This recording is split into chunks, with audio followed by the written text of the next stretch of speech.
Chapter 1091. 1,000,000 taels of silver wasn't a lot. Li didn't know how much money his family had. Ruoqing was the housekeeper of the family. She was in charge of the operations of the brothel and the shop. If there was a need for money, she could withdraw it directly from the accountant. If he could solve the problem of the Wu Kingdom with 1,000,000 taels of silver, it would be a great deal. Unfortunately, the emperor of the Wu Kingdom was holed up in the palace. The palace was heavily guarded and had many experts. No matter how powerful an assassin was, it was unlikely that he could succeed in such an environment. Li didn't pin his hopes on those martial arts heroes. Even if he couldn't buy the head of a martial emperor, it was enough to disgust him. Su Zheng, who was in the Nanzhou, had just sent news yesterday that the governor of the Nanzhou had gathered more than 20,000 troops from the surrounding 4 prefectures and counties. He had also prepared provisions and supplies. He wanted to take down Cangzhou in one fell swoop and would immediately send troops. The Nanzhou wasn't far from Cangzhou. If they marched urgently, they would arrive in 3 days. If they weren't in such a hurry, they should arrive in 5 days. Wei Liang and the others were already discussing the tactics to face the enemy. In terms of numbers, they only had half of the enemy's troops. But in terms of strength, these 10,000 people were equivalent to an army of tens of thousands. What they needed to do was to achieve victory with the least losses. Of the 73 prefectures of the Wu Kingdom, more than half were still under the control of the Wu Kingdom's imperial court. They only occupied the small Cangzhou. There was still a long way to go. If they were to face 20,000 troops, they would have to pay a heavy price to win. How could they fight in the future? Everyone was very busy recently.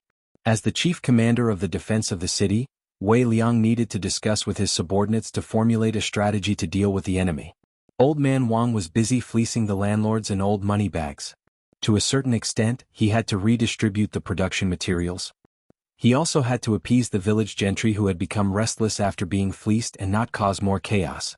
In addition, he had to select some educated and capable people to manage the grassroots troops. Rebelling was not as simple as fighting and killing. It was a very complicated and tedious task. Fortunately, Yang Liuqing had a group of reliable leaders by his side. Otherwise, the troops that they had painstakingly built would have collapsed from within before they could even reach the imperial capital. After lunch, Li Yi and Rui Ruoqing went out for a walk. Song Prefecture was different from Shu Prefecture and Rui City. The people here had suffered from the chaos of war and knew how difficult it was to achieve peace. In front of a great enemy, almost everyone in Cangzhou City was a soldier. The citizens did their best. Even if they could not personally participate in the battle, they helped to move the black logs and rolling stones to the city walls. On the streets, people were rushing. Compared to Shuzhou and Rui City, it was a different kind of liveliness. Rui and Ruoqing preferred peace and quiet. They probably didn't like this kind of liveliness. What they liked was to settle down in a place and live a simple and stable life. Or they could abandon worldly affairs and be together as a family. They could go anywhere. For the past few years, he had made them run all over the place with him. Ruoqing had also inexplicably become the empress and shouldered an even heavier burden. It was really difficult for them. If they could conquer the 5 prefectures this time, Yang Liuqing would be able to thoroughly establish a foothold in the northwest of the Wu Kingdom. Apart from the imperial court, they would be the greatest power in the Wu Kingdom. Unless the imperial court of the Wu Kingdom mobilized all of its military forces and gathered hundreds of thousands of soldiers to encircle and annihilate them in one fell swoop. Otherwise, no one would be able to do anything to them. After this, he could completely relax. The situation in the 5 prefectures was stable.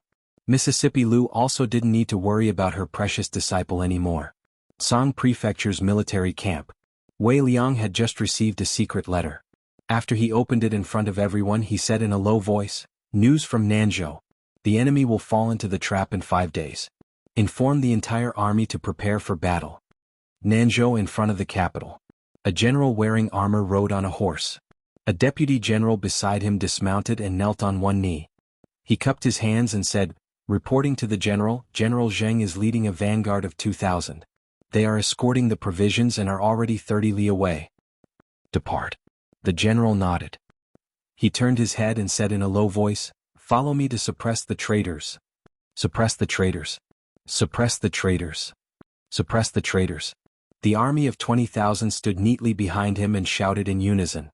Their voices echoed several li away and could be clearly heard throughout Nanzhou City. The provincial governor of Nanzhou stood on top of the city wall and watched the army of 20,000 gradually leave. A trace of worry appeared on his face. He murmured, "This time all the cities of Nanzhou and Lin province have sent out their guards. The city defenses are empty. If the traitors take advantage of this weakness to invade, what should we do?" An official beside him smiled and said, "Lord Provincial Governor, you worry too much. Those traitors are nothing more than a motley crew. They are just showing off their might outside the capital. How would they have the guts to attack the capital? What's more, the largest group of traitors in the east only has a little more than 1,000 people. With how sturdy the capital is, without 50,000 soldiers, how could they easily break through?" The official looked down and said, "Unless the city gates can be opened from the inside, even so we can't let our guard down." The provincial governor of Nanzhou nodded and said, "Even if that Song province is breached from the inside, we can't let our guard down. In the next few days have people step up the patrols. Send more people to the city gates to guard against those traitors." This lowly official understands. Although Nanzhou was not located in the hinterland of the Wu kingdom, it was not as remote as Song province. The lives of the common people were slightly better. At the city gates, the army of 20,000 had just set out. The common people had retreated several li. Only after they had left did the city gates return to their usual order. Pedestrians and peddlers poured in from outside the city, appearing somewhat disorderly. After being reprimanded by the guards at the city gates, they obediently lined up and entered the city in order. When a man carrying firewood entered the city gates, he accidentally tripped. The firewood on his back scattered all over the ground. He hurriedly bent down to pick it up. "Do you know how to walk? Hurry up and pick it up. Don't block the way." A guard walked over while cursing. He bent down to help him pick up the firewood. The man revealed a grateful expression. He grasped the guard's hand and said, "Thank you, big brother official. If you're done, hurry up and go. There are still people waiting behind you." The official waved his hand and turned to leave. After the man carrying the firewood left, the city gates returned to normal order. The official returned to his original position. He tilted his head slightly and met the gaze of his comrade beside him. He moved half a step to the side and handed a piece of paper to him from behind. "East of Nanzhou in a certain mountain. Ever since the collapse of the Wu kingdom, heroes had risen. Some were powerful enough to occupy a city or a province. The weaker ones could only occupy a small county and were easily exterminated by the imperial court. Thus, most people had no hope of occupying a city and could only become roving bandits, plundering everywhere. In this mountain forest east of Nanzhou, there was a force of about 1,000 people. Relying on the advantage of the terrain, they had withstood the encirclement and suppression of the government several times. After taking root here, they became the largest group of bandits in the vicinity of Nanzhou. The leader of this group of bandits called himself the Roaming King. His name was extremely resounding in the vicinity of Nanzhou, enough to stop children from crying at night. But at this moment, this Roaming King, who was also a well-known figure in the eyes of the Nanzhou government, did not seem like the king of a mountain at all. With a flattering expression, he looked at the young woman sitting above and asked, "Big sister, the garrison of Nanzhou has just set off. The city is empty. When do we make our move?" Chapter 1092. Spread the word.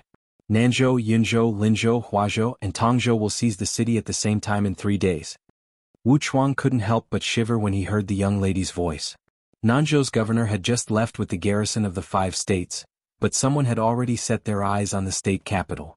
If the city gates were opened, he could easily sweep away the remaining soldiers in the state capital with a few hundred of his brothers, not to mention that there were so many powerful people around. It would be fine if these 20,000 people won Sangzhou, but if they lost, they wouldn't even be able to return home. Without rations, they wouldn't be able to enter their homes, and there were pursuers behind them. The only path left was to be annihilated. From what this big sister said, it seemed that the small and medium-sized forces around Yunzhou, Linzhou, and Huazhou were also under their control. This time they would seize 5 states. Within the borders of the Wu kingdom, there were dozens of smoke and dust clouds, but there had never been a rebel king who could occupy 5 states at the same time. He quickly recovered from his shock and said loudly, "I'll arrange it right away." With that he quickly left. He had gathered so many brothers, thinking that it would only be a small fight and loot during the chaos. He didn't expect it to be so big this time, and he was even a little excited and expectant. Those people would attack Princess Duanrong, and when the sandpiper and the clam fought, they would be the fishermen who reaped the benefits. Bai Su walked in from outside and looked at Mississippi Lu. He asked, "Alliance leader, there are 20,000 people attacking Sangzhou this time.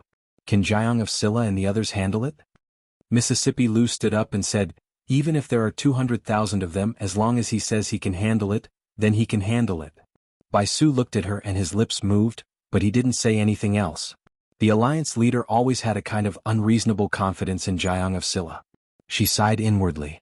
When a woman liked a man, she would lose her judgment and think that whatever he did was right. Even an extraordinary woman like the alliance leader couldn't avoid this. She puffed out her chest out of habit. She could feel the pressure and restraint from him. She felt that King Jing was trustworthy most of the time. Nanzhou, Linzhou, Tongzhou and other places were all part of the northwest of the Wu kingdom. They were lower-middle prefectures and the common people lived in poverty. Among them, Cangzhou was the worst. Cangzhou was located in the northwest of the Wu kingdom and was the closest to the fringe. It used to be the most chaotic and impoverished place in the Wu kingdom, but that was only in the past. Things were different now. The people of the other provinces had heard a little about Cangzhou's current situation. The bandits near Tsang Prefecture had been wiped out by Princess Duanrong, and the common people were no longer troubled by the bandits. The rich families who had caused trouble for the common people in Cangzhou City were also purged one by one. The government offices of the various counties were thoroughly cleaned up. If the common people had any grievances, they could appeal at any time. In addition, Princess Duanrong also provided the poor commoners with the opportunity to work and reduce taxes. If someone volunteered to join the army, they would receive a generous compensation. It was truly a case of one person joining the army, the whole family would not have to starve. On the other hand, even if they hid in the prefectural city, they would often be bullied by ruffians and bullies. If they lived outside the prefectural city, it would be even more precarious. Every day they could live was a day of gain. Not only did the poor commoners suffer from the bullying of the rich families, but the government's tax system was also exceptionally strict. Every few days, there would be additional reasons to tax the common people. The common people were suffering unspeakably, but they had no one to complain to. 2 years ago, when Princess Duanrong had taken over Cangzhou, they had already envied the lives of the common people in Cangzhou. After 2 years, Princess Duanrong had made a comeback, and their lives were even worse than those of the common people in Cangzhou. This time, the governor had led 20,000 soldiers to attack Cangzhou. Although they didn't know what the outcome would be, many of the common people even hoped that they would be defeated. Princess Duanrong would then take advantage of the victory to pursue them and take over Nanzhou and Linzhou. Their lives would be 10 or even 100 times better than their current lives. At night, at the eastern city gate of Nanzhou's prefectural city. All of you keep your spirits up. The provincial governor has ordered that if anything goes wrong in the next few days, be careful of your heads. When a military officer passed by the city gate, he gave a few words of warning to a group of guards before turning to leave. A guard curled his lips and muttered, "Why is he so fierce?" He married his sister to the governor as the 7th concubine to obtain such a position. A vile person intoxicated by success, a person beside him reminded, "Be quiet. If he hears you, you won't be able to bear the consequences. We haven't been paid for a few months. Our family is almost starving. When will these days end?" The guard leaned against the wall and yawned. He sighed and said, "I hope that Her Highness the Princess can fight her way in. Yesterday I heard from the people outside that if one follows the princess as a soldier, they will immediately receive silver. 1 tael of silver. If they live frugally, they can ensure that their family won't starve for half a year." The person beside him was silent for a moment before asking, "You really want to follow Her Highness the Princess?" The guard shook his head and said, "Ai, it's a pity that we are not fated to be in Cangzhou. We have no chance." Dong, dong dong. In the distance, the sound of the night watch could be heard. 1 slow, 2 fast, 3 times. It's the 3rd night. The person beside him heard the sound of the night watch. He turned his head and grinned at him, asking, "Do you want to be a soldier under the princess?" The 3rd night watch. It was already midnight. In Nanzhou City, apart from the night watchman and the occasional patrolling soldiers, the majority of the people had entered into a deep sleep. Countless silhouettes quietly appeared outside the east city gate. Wu Chuang looked at the bald man in the lead knocking on the city gate as if he was knocking on his own door. The corner of his mouth couldn't help but twitch. This was the city gate. If the city gate could be so easily knocked on, then what was the use of building such a thick and solid city wall? However, his expression froze the next moment. After the bald man knocked on the gate, the city gate of Nanzhou City really did open a crack. Moreover, it opened wider and wider. At the same time, the city gates of Yunzhou, Linzhou, Huazhou, and Tongzhou all opened at the same time. Countless figures poured in from outside the city and went straight to the various government offices in the city. At the same time, in the camp of the allied army of the 5 states that had been marching for 3 days, there was suddenly a chaotic sound of footsteps and fierce shouts. Fire, the provisions are on fire. Enemy attack, enemy attack. Meet the enemy quickly. Put out the fire first, save the provisions first. In the camp there was a commotion. In a forest several miles away from the camp, a young man looked at the old man in front of him, shook his head and said regretfully, "It's a pity that we can't find their commander's tent. Otherwise, with Su's help, there would be no need to fight this battle." Someone beside him looked at him and said, "Their commander-in-chief is not that stupid to set up his tent in a place you can find. His Highness has already said that our mission is to burn down their rations. Once we complete our mission we just need to go back and report. Don't make any more trouble. Whatever, let's pack up and pack up." More than 10 Heaven List experts quickly disappeared into the dense forest. In the camp at the back, a man wearing ordinary armor asked with a gloomy expression, "How much is left?" A general knelt on the ground, raised his head to look at him, swallowed a mouthful of saliva and said, "They used kerosene, more than half of the provisions have been burned. What is saved is probably only enough for the entire army to eat for half a day." The man clenched his fists, gritted his teeth and said, "Outside Xianxia, fortify the walls and clear the fields. From here to Xianxia, there are still 2 days of journey, at least 1 day, and the provisions can only last for half a day. Tell me, how should we fight this battle?" The general thought for a moment and said in a low voice, "If we send people back to transport the provisions, it will take at least 4 days to go back and forth. If we march urgently we can reach Xianxia in 1 day. If we save some of the provisions it will be enough to last for 2 days. If we can take down Xianxia in one go, we will have enough provisions."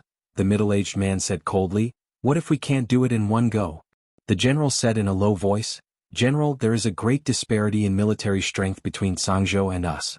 We can definitely take down Xianxia quickly. If we return now, I'm afraid our morale will be greatly affected, and it will be very disadvantageous." The middle-aged man thought for a moment and after a moment he said in a low voice, "Just in case, send 2,000 people back to transport the provisions, and follow me to attack Xianxia in one go." Chapter 1093.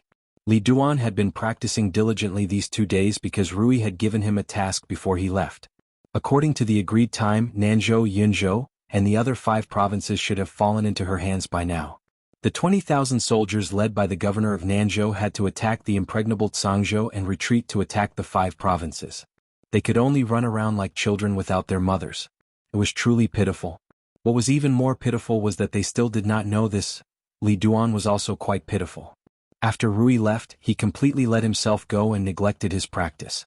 Now that Rui was about to return, he only knew how to be anxious. Su had led people deep into the front lines last night and burned the enemy's rations. The people south of Xianxia had all moved to the north of the city. They could not scavenge any food from the outside. There were 3 paths in front of them. The first was to return the way they came. If they were fast they could return to Nanzhou in about 2 days. If they could take back Nanzhou from Mississippi Lu, the food crisis could be solved. The second was to send some people back to forcibly collect rations. They would wait in place, waiting for those who would never return, waiting for them to starve to death. The last path was to go all out and take down Xianxia in one go. The rations in Xianxia were piled up like mountains, so they naturally did not have to worry about food. They would know which path they had chosen in half a day at most. Of course, what Li Yi hoped for was naturally not to waste a single soldier, not to waste a single divine punishment, and not to waste a single artillery shell. No matter how disparate the strength of the 2 armies was, once the battle began, casualties were inevitable. Yang Luqing had already donned her armor. She looked a little valiant, without losing her heroic spirit. In these few years she had completely transformed from the young girl who only knew how to follow behind Mississippi Lu in the 2nd year of Jinghe into her current self. She had transformed into the princess of a country, the ruler of a country. "Uncle Master." She walked to Li Yi's side and nodded slightly. This was probably the greatest battle she had ever experienced in her life. Li Yi nodded and asked, "Are you nervous?" She looked up with a smile and said, "Not nervous." Fearless in the face of danger, unflinching even if Mount Tai collapsed before her. As expected of his martial niece, she had some of his demeanor. Yang Liuqing sat opposite him and asked, "After this battle will Uncle Master go back?" Li Yi nodded. He had previously told Yang Liuqing that he and Rui would leave after they had completely established a foothold in the northwest. After conquering the 6 provinces for a long time to come, What they needed to do was not to continue attacking all the way to the imperial capital of the Wu country.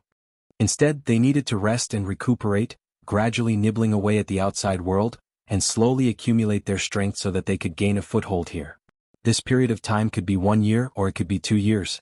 Once this stage was over, what followed next would be an irresistible force that could sweep away all obstacles. Of course, everything was subject to change. It was possible that in the following period of time, the emperor of the kingdom might choke to death while eating, fall to death while walking, or be crushed to death by a meteorite falling from the sky. In this way, as the only legitimate member of the royal family of the kingdom, things would be much easier for her to handle. Of course, the probability of this happening was too small. The emperor of the kingdom was now completely frightened. He holed up in the imperial palace and refused to come out. Wherever he went, he had to bring countless guards and imperial guards with him. Even if a few grandmasters joined forces, they could not do anything to him. Li thought about it carefully and realized that he seemed to have done something stupid. He had forcibly disrupted Emperor Wu's personal expedition. If he had come to conquer Xianxia personally, Li would have opened the city gates of Xianxia to welcome him. Unfortunately, there was no medicine for regret in this world. Seeing that she seemed to have something to say, Li shook his head and said, "Uncle Master has done everything he could. You have to walk the road ahead on your own." "I understand." She nodded and looked at Li. She wanted to say something but stopped herself. At this moment, a general strode into the courtyard and handed over a secret letter. He said loudly, "Your Highness, the enemy is already 30 miles away from Xianxia City." They had reached 30 miles away from Xianxia City so quickly. This meant that Su had burned their food yesterday and there was not much left. Otherwise they would not be so anxious. Li patted her on the shoulder and said, "Go ahead." The tense atmosphere in Xianxia City reached its peak at a certain moment. The commoners in the city watched the rows of soldiers shuttling through the city. They could not help but feel their hearts in their throats. This battle would determine how they would survive in the future. It was closely related to their survival. 30 miles. 15 miles. 10 miles. 5 miles. 5 miles away from Xianxia City. A deputy general looked at a thin line in the distance. That was the city wall of Xianxia City. He urged his horse to the front and asked, "General Pang, should we let the soldiers rest here first?" They had already traveled for half a day and were exhausted. It was not wise to attack the city at this time. The best-case scenario would be for the army to camp and rest for the night when they were 30 miles away from Xianxia City. However, they had already used up all of their food supplies. They could not afford to delay for too long. "Rest here for an hour." The general nodded and said, "Prepare the siege weapons. We will attack the city in an hour." "Roger." The deputy general turned his horse around and said loudly, "Rest here. We will attack the city in an hour." On Xianxia City's city wall, Qin Qing was holding a pair of binoculars in his hand. He muttered, "Why did they stop?" General Fan stood beside him. He turned his head to look and asked, "Are the red barbarian cannons ready?" A person beside him immediately replied, "General, all 100 red barbarian cannons have been loaded." General Fan was relieved. He thought for a moment and said, "Just in case, check again." Outside the city, the deputy general looked ahead and walked to the general's side. He asked doubtfully, "General Pang, why haven't they made a move?" General Pang looked ahead and asked, "How many soldiers are guarding Xianxia City? Do they dare to leave the city to fight?" The deputy general nodded and said, "General, it's time." General Pang waved his hand and said, "Attack the city." "Attack the city. Attack the city." The general gave the order and the army rushed forward. 5 miles. 3 miles. 2 miles. When Xianxia City's city wall could be seen clearly, the deputy general's expression changed and he said anxiously, "General, they still haven't left the city.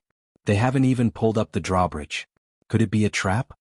Just as he said that, he heard a cry of surprise. "What is that?" He looked up and saw countless black dots landing on the army camp. Boom. Boom. Following that, he heard a series of deafening explosions. Soil flew everywhere and wails of pain could be heard. Following that, he couldn't even hear the deafening explosions anymore. All he could hear was a buzzing sound. In the army formation, the war horses neighed and raised their front hooves. They were in a mess and ran amok. Cavalrymen fell from their horses and were trampled on before they could get up.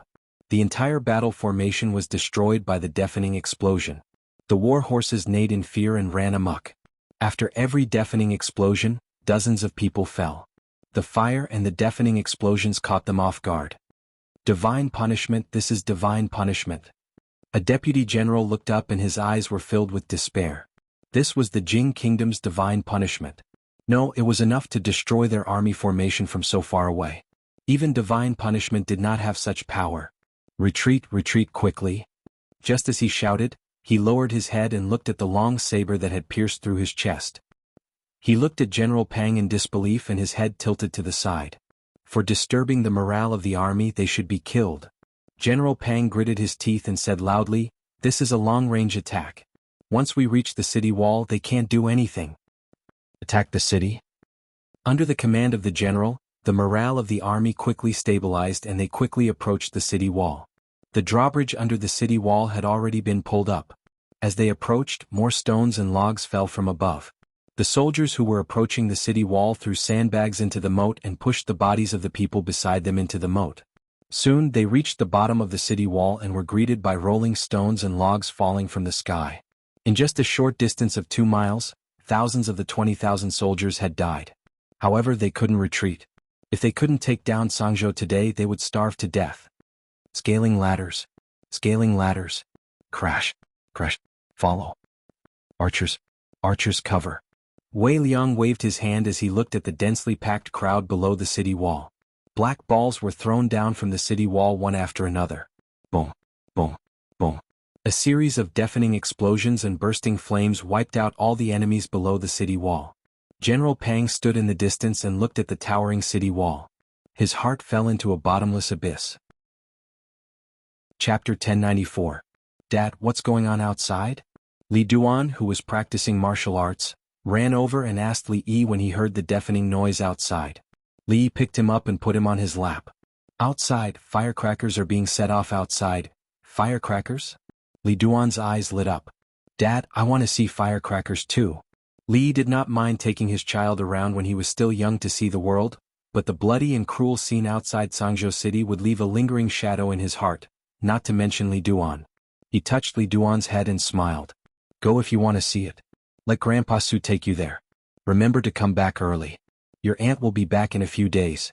She has been away for so long, Dwainer must miss her, right?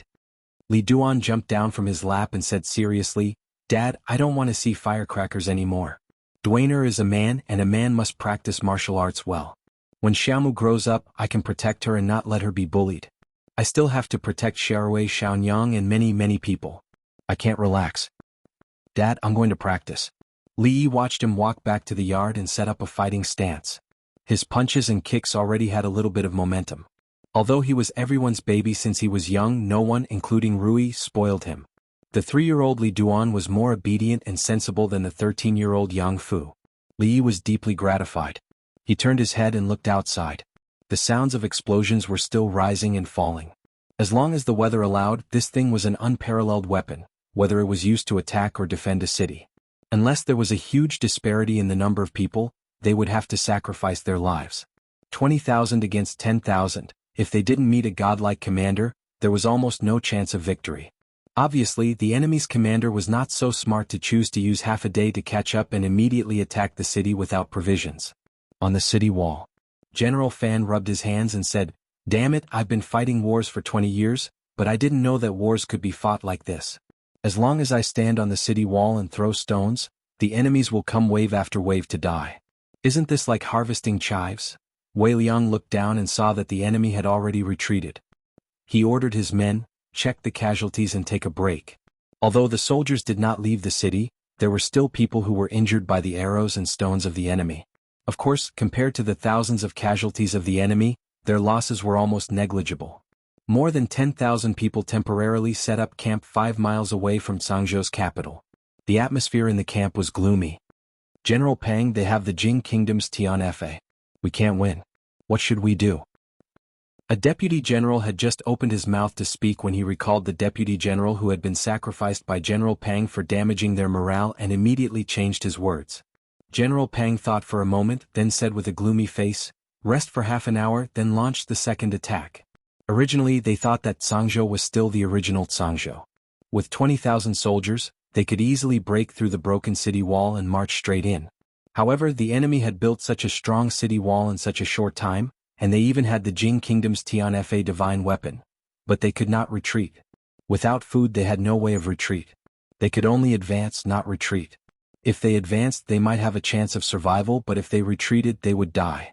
The deputy general walked out of the tent and said loudly, "Everyone rest and reorganize. We will launch the second attack in half an hour." On top of the city wall, General Fan looked at the approaching enemy. He quickly finished a steamed bun with meat in his hand and shouted, "Prepare to meet the enemy." A moment later he looked at the enemies who were focused on attacking the city gate.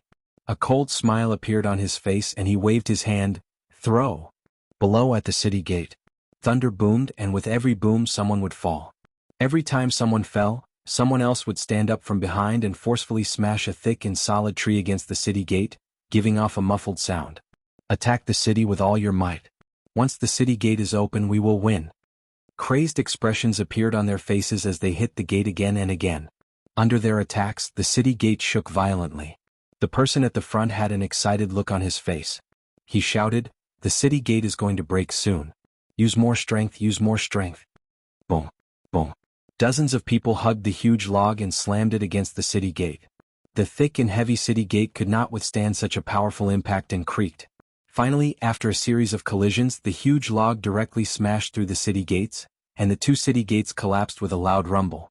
Then they saw the city wall behind the city gate. The person at the front rushed in excitedly and hit the thick city wall, and his head was bleeding. He raised his head and touched the blood on his forehead. He looked at the city wall in front of him, his eyes empty. Damn it. He collapsed to the ground as if all the energy in his body had been sucked out. City gate, they actually built the city gate. Who was the general guarding Xianxia? Who made the decision to build the city gate? Was he a pig? For an army, the ability to attack was very important. Very important. If the city gate was sealed, although the enemy could not enter, they could not come out either. The enemy could pile up soil to make watchtowers and use the watchtowers that were higher than the city wall to suppress the archers on the city wall. Then they could dig through the city wall and enter the city. The enemy could also go around the city and attack the rear, leaving only a small group of elite soldiers to monitor. There was no more stupid way to defend a city than to seal the city gate. Although Xianxia was already the northwestern city of the Wu kingdom and had no rear, and although they only had one goal for this trip and it was impossible to go around it, wouldn't they plan to counterattack by sealing the city gate? If the enemy did not counterattack, they would not be able to attack. If they could not attack, what would they eat? It was shameless enough to hide on the city wall and throw those terrifying things. Now they even sealed the city gate. Were they still human? Thunder rumbled outside. With just the few of them, it was impossible to dig through the city wall. The leader held back tears and shouted, "Retreat, retreat." On the city wall, seeing the enemy retreating for the second time, Wei Liang turned to look at General Fan and asked, "Where did you learn so many tricks? How sinister." "You flatter me." General Fan cupped his hands humbly and said, "It's all because Jianghu of Silla taught me well." Jianghu of Silla said that the enemy has no food and can't fight their way in. They won't be able to hold out for more than a few days. Wei Liang nodded. As generals, he and Fan Xiao both knew that sealing the city gate was usually the thinking of those civil officials. It was the stupidest thing to do. However, Jianghu of Silla had let them know that nothing was absolute. After Xianxia was the land of chaos. The enemy's goal was only Xianxia, so they would not go around it. They did not have enough people to exhaust Xianxia to death. Moreover, there were mountains of food in Xianxia city. It was enough to exhaust the enemy dozens of times over. From the beginning to the end, they only needed to stand on the city wall and throw divine punishment. They did not even need to go out and fight the enemy head-on. In a few days, the 20,000 soldiers outside. Now that there were only 10,000 soldiers left, they would be defeated without a fight. Outside Xianxia city, the army had retreated for 10 miles. General Pang sat in his tent, his eyes bloodshot. A deputy general opened the tent and walked in. He said in a low voice, "General, in the 2 attacks, our army suffered more than 6,000 casualties. There are still about 12,000 who are able to fight." After he finished, he looked up and said with difficulty, "General, our food has been used up." General Pang clenched his fists and loosened them after a while. He gritted his teeth and said, "Kill the horses." The deputy general's expression changed. "General, killing the horses can solve the emergency, but our cavalry will be crippled. If the enemy leaves the city, our combat power will be greatly reduced. Can't you see?" General Pang looked at him and asked, "They want to exhaust us to death. Pass down my order, surround Xianxia." His voice was gloomy as he said, "Wait until the food from the rear arrives, then send people to the other provinces to collect it. I want to see how long the food in their city can last them." Chapter 1095. The allied forces of Nanzhou, Linzhou, and the rest of the 5 states set up camp 10 li away from Changzhou City. They didn't dare to get too close. If they got too close, Wei Liang and the rest would let them have a taste of the red barbarian cannon. They also didn't dare to attack the city. The city gates were sealed. If they rushed to the bottom of the city walls, Sky Law would reap lives like harvesting chives. Logically speaking, after 2 attempts at sieging the city, they did not gain any advantage at all. In fact, they did not even touch the enemy, but they had already suffered such a huge loss. An ordinary army would have long lost their morale, and they would have been utterly defeated. Yet, the other party was still able to maintain their composure. Either the other party's morale was high, or the other party's commander was a little girl. Qin Qing saw their actions clearly with the high-powered binoculars on the city walls. Without food, the enemy's general was decisive. They killed the horses to eat. Although this action could temporarily solve the problem of hunger, it was equivalent to completely giving up on the cavalry. It seemed like they wanted to hold on until the reinforcements arrived. He really didn't have the heart to tell them that their reinforcements wouldn't be coming back. When they finished eating the horse meat and were dizzy from hunger and exhausted, General Wei would order the city gates to be opened. He would lead a new army that was full of energy and equipment to bombard them with Tianfa and the red barbarian cannons to give them the final blow.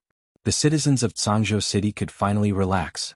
Although when the enemy attacked the city, the rumbling outside made people panic, and the city was in chaos, but His Highness had won and won so easily. In their hearts they finally had confidence. Li Duan was also relieved. He had learned all the martial arts that little aunt taught him before she left. He wouldn't be spanked because he couldn't report back. At this time, it was already the 3rd day of the Allied forces attacking the city. On top of the city wall, Wei Liang put away the binoculars and said, "They have eaten all their horses. This morning they started digging wild vegetables to fill their stomachs. Let's starve them for another 3 days. 3 days later we will go out of the city to meet the enemy." General Fan curled his lips. "Meet my ass. If they still have the strength to hold weapons after 3 days, I will be convinced." He walked to the edge of the city wall and said, "It's about time. Release it." "Yes." A few guards responded and lowered a huge curtain made of cloth from the city wall.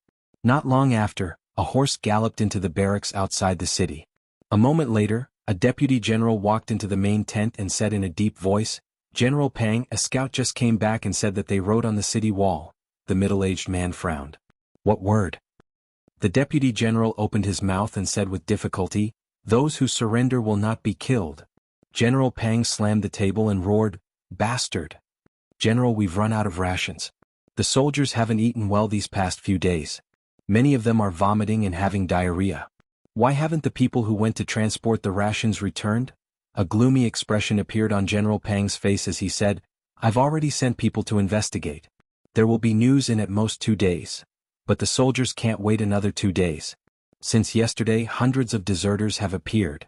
The deputy general looked at him and murmured, "General, let's retreat. Changzhou is no longer the Changzhou of the past. We can't take it." Clang. General Pang pulled out a long saber hanging at the side and placed it on the deputy general's neck.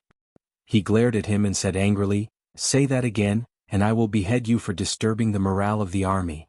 The deputy general's face turned pale and immediately said, "Please forgive me, General." General Pang removed the long saber from the deputy general's neck and said, "Pass down the order. Tonight at midnight we will launch a surprise attack on Changzhou." "Yes." The deputy general walked out of the tent and wiped the trace of blood on his neck. His face was slightly gloomy. Outside the tent, the patrolling soldiers were pale and moved slowly. As they patrolled, the weapons in their hands fell to the ground and they bent down to pick them up with great effort. They looked weak and lifeless like zombies. Cries of anguish could be heard from the various tents. These days it had been non-stop. In a certain tent, dozens of people were gathered together. Their faces were sallow and emaciated. One of them gulped and said weakly, "What is the general thinking? There's clearly no more rations. Why aren't we retreating?" As soon as the words came out, several voices immediately came from the tent. "Yes, I told them 3 days ago that the troops escorting the rations will arrive soon. It's been 3 days and the wild vegetables and tree barks near the camp have all been eaten up. Why haven't they arrived yet?" Didn't Brother Qi say that he saw with his own eyes that a banner was hung on Sangzhou city wall saying that those who surrender will not be killed and there will be meat to eat? Those who surrender will be given military merits.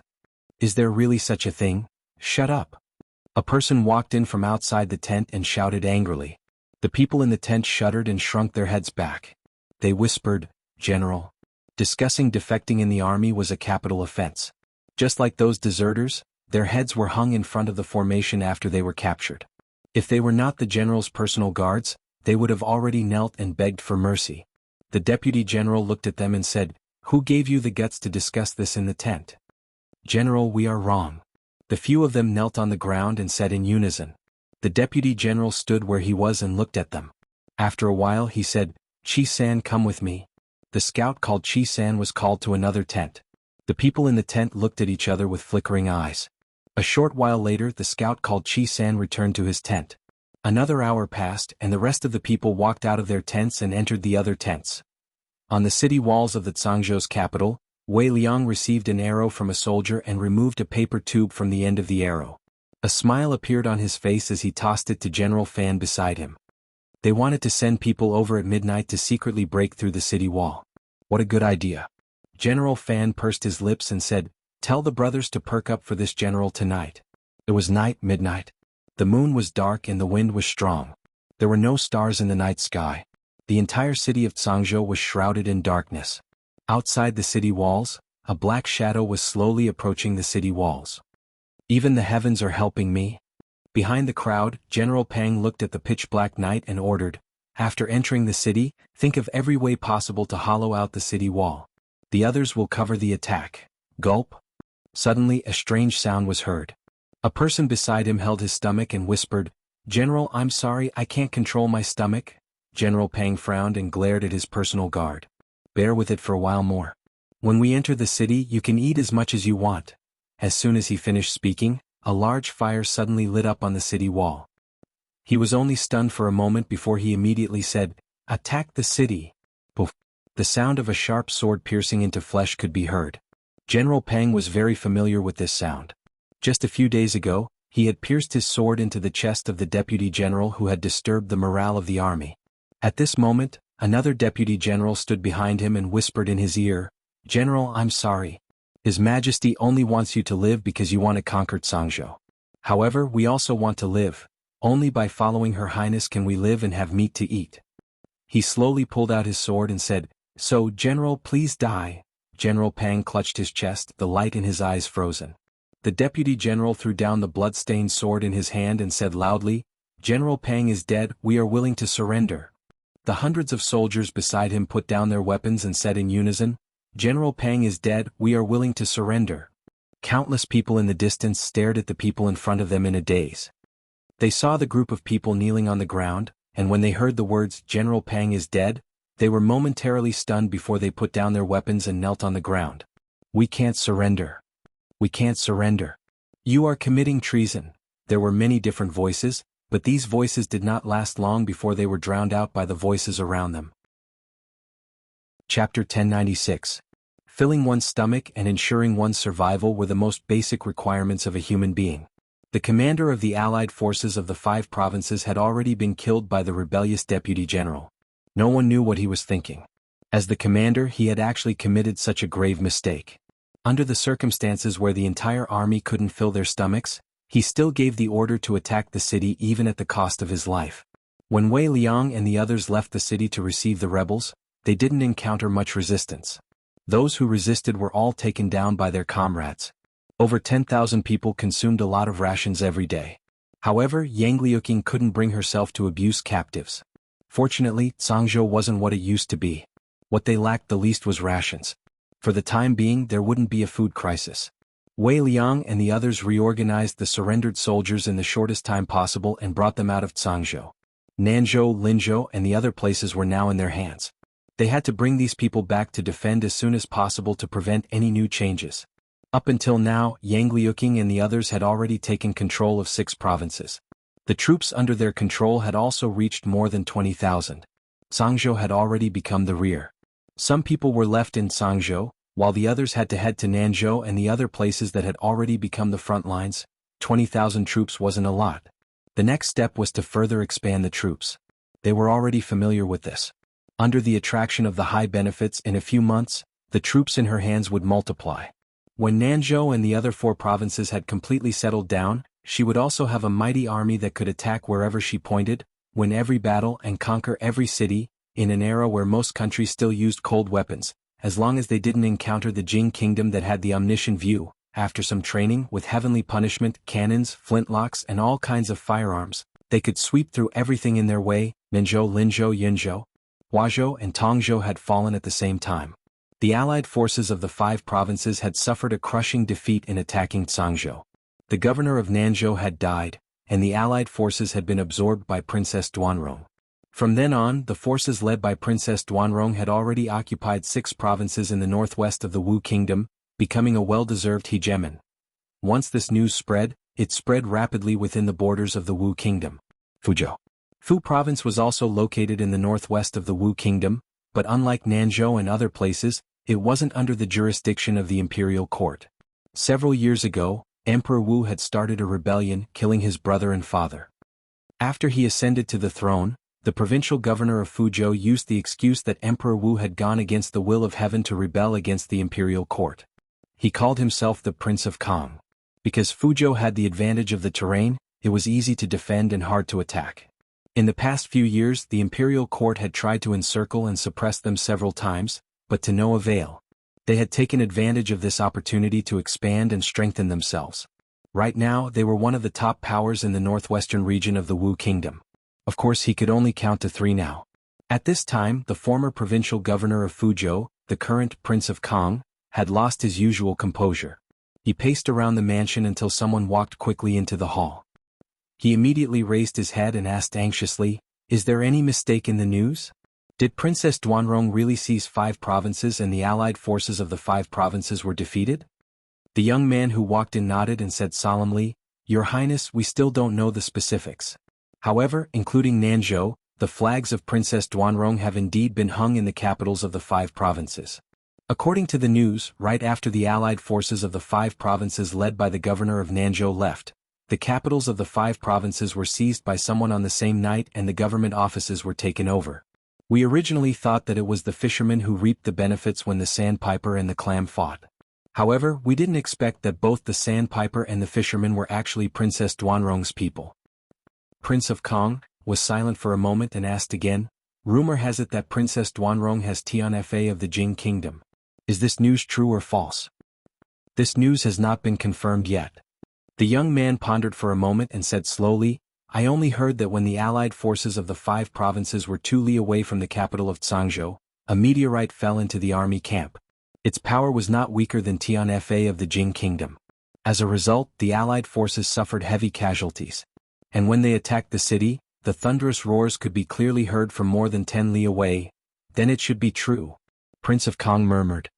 "Could it be that Princess Duanrong has defected to the Jing kingdom?" His face was filled with uncertainty. Fuzhou was not far from Nanzhou and other places. If they pushed forward, they would soon reach the city of Fuzhou. He was confident that he could withstand the attack of the imperial court, but not the Jing kingdom's Tianfa. The Prince of Kong thought for a moment and revealed a worried expression. "Let's wait and see for now." Spiritual state. The faces of the provincial governor of spiritual state, the governor, and the important officials of the state were filled with fear. They really conquered 5 provinces. Hurry. Send a message to the capital. Spiritual state is in danger. In a conquered province in the south of the Wu kingdom, a few famous rebellious kings had gathered together. Princess Duanrong is making a comeback? Cangzhou, Nanzhou, Linzhou? They actually conquered 6 provinces. If we wait until they grow up, won't they become obstacles on our path to greatness? The Wu kingdom was already a pool of turbulent waters. What Princess Duanrong did in the northwest was like a huge stone thrown into the water, creating waves that could stir up the entire Wu kingdom. In the northwest, both the officials and the rebels were panicking. They were worried that they would become the next Nanzhou. In other places, their vigilance toward Princess Duanrong increased by several levels. In the imperial study deep in the palace of the capital, several eunuchs and palace maids knelt on the ground with their heads lowered, shivering. The Force Emperor had smashed the imperial study into a mess. He had pushed down the bookshelves and overturned the tables and chairs, but he was still angry. After kicking over several eunuchs and palace maids, he roared hoarsely with blood-red eyes, "Useless! All of you are useless. 5 provinces can't conquer one Sangzhou. What's the use of raising these useless people?" His face was full of anger, but few people could see a trace of deep fear hidden behind the anger. He picked up the overturned chair and sat on it, panting heavily. "Come, Your Majesty." A eunuch walked in from outside the palace and bowed slightly to the Force Emperor. "Send an urgent message from 800 miles away. Inform all the relay stations that if they meet that female senior..." He let out a sigh and said, "Tell her that I already have news of that Su Tian. As long as she helps me kill Princess Duan Rong, I will tell her where Su Tian is." The eunuch looked up at the Force Emperor and said in a low voice, "But Your Majesty, we don't know where the person she's looking for is. I'm the Emperor, the ruler of a country. She's also a citizen of the Wu Kingdom. What's wrong with me telling her to kill someone? Does she have the right to bargain with me?" Looking at the Force Emperor who had suddenly become furious, the eunuch lowered his head and said in a low voice, "As you command." After Yang Liuqing and the others seized these provinces, the officials of the Wu Kingdom near Nanzhou didn't make any moves. However, the major rebel forces in the area all sent people over to express their goodwill. They were afraid that Yang Liuqing's next move would be to point their cannons at them. In fact, this was completely unnecessary. They had just taken over such a large area and didn't even have enough time to govern and expand their organization. They didn't have the time to pay attention to them, and they didn't need to express their goodwill. When the matter here was over and the 6 provinces including Sangzhou and Nanzhou were united, they didn't need to express their goodwill. Sooner or later they would use cannons to blast open their city gates. Of course, one wouldn't slap a smiling person. Even if they were enemies, they couldn't turn hostile at this time. Wei Liang and the others even brought the envoys sent by the various forces to watch a military exercise. Tian-Fa cannons were fired. It was said that when they saw the red barbarian cannon blast 2 li away and raze a house to the ground, some people couldn't even stand properly on the spot. If they didn't need to use force or cannon to blast open their city gates, it would naturally be best if they could take the initiative to surrender. Rui had returned 2 days ago. They used the same method they used on the bandits in the Bedlam lands to purge all the bandits in the 5 provinces. They didn't have to worry about the security of the 5 provinces in the future. But after they left, they had to pay extra attention to the safety of Yang Liuqing. If something happened to her, then everything they had done before would be meaningless. After a period of time, Rui would leave with him.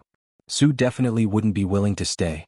She still had the experts from the Lu League by her side, and her own strength wasn't weak either. As long as the other party wasn't a grandmaster, there wouldn't be too much of a problem. Although the possibility of meeting a grandmaster was too small, it was better to be safe than sorry. Li Yi walked out of the courtyard and looked up at the sky. How good would it be if a grandmaster could fall from the sky and stay by her side to protect her? In a certain province of the Wu Kingdom, an old man with white hair and beard was riding on a horse. There was a faint trace of worry on his face. He clamped the horse's belly tightly and shook the reins. There was only a trail of smoke left on the official road. The smoke was pointing in the direction of Zhangzhou. Chapter 1097. According to Li Yi's plan to nurture an empress, after they took over the 5 prefectures, they shouldn't be in a hurry to expand. Instead, they should focus on construction first and forge the 6 prefectures in the northwest into an impregnable fortress. Then, even if they were to go against the imperial court's army, they would have the confidence to contend against them. Unfortunately, things didn't go as planned. Chen Qing and Fan Xiao had led their troops to take over their new territory early in the morning. A few days ago, some of the major forces in the surrounding areas had sent people over. Wei Liang had kindly brought them to watch a military exercise to broaden their horizons. Who would have expected that the next day, the overlords of 3 prefectures would come to surrender and express their willingness to follow the princess to conquer the world? They had been lying low for many years and had endured for many years just to wait for such an opportunity.